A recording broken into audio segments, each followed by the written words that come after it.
ekonomi, insya Allah ke depan Indonesia ini bisa langsung segera tinggal landas. Kita dihadapkan dengan tekanan internasional, yaitu terkait beberapa kebijakan hilirisasi.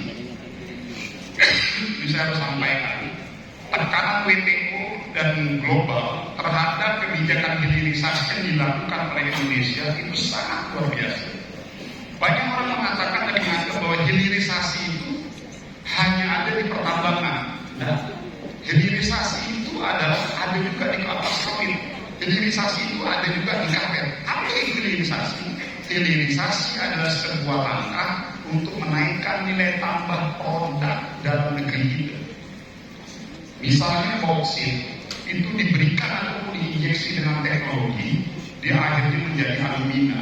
Nilai tambahnya naik. Batu bara diinjeksi dengan teknologi, didorong program hilirisasi bisa menjadi kobat metal. Artinya apa?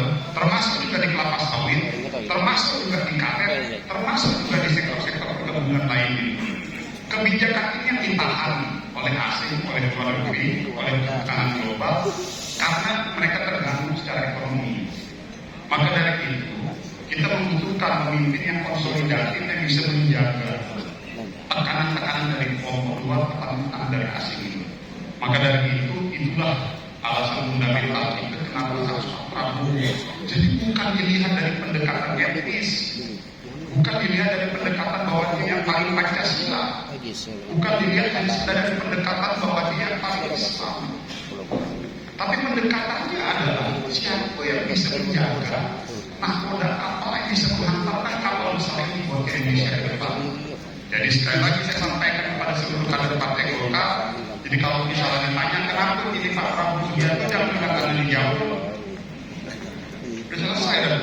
Jadi sampaikan alasan rasional ini agar masyarakat bisa mengerti dan paham bahwa landasan konkret alasan kenapa kita mendukung Pak Prabowo Subianto adalah untuk membawa dan melanjutkan tongkat estafet pemerintahan ini agar Indonesia ke depan bisa menjadi lebih kokoh dan kuat untuk membawa kemajuan bangsa ke depan.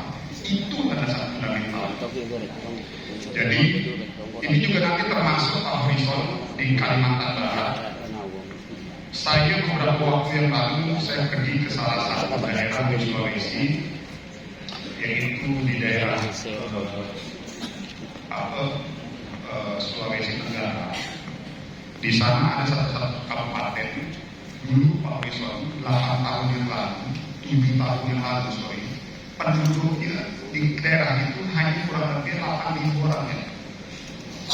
Tapi sekarang penduduknya yang tinggal di sana kurang lebih 300.000 orang. Kenapa seperti itu?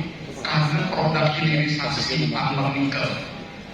Jadi di sana berdiri beberapa smelter nikel yang memang akhirnya membuat terjadi ledakan penduduk yang sangat luar biasa.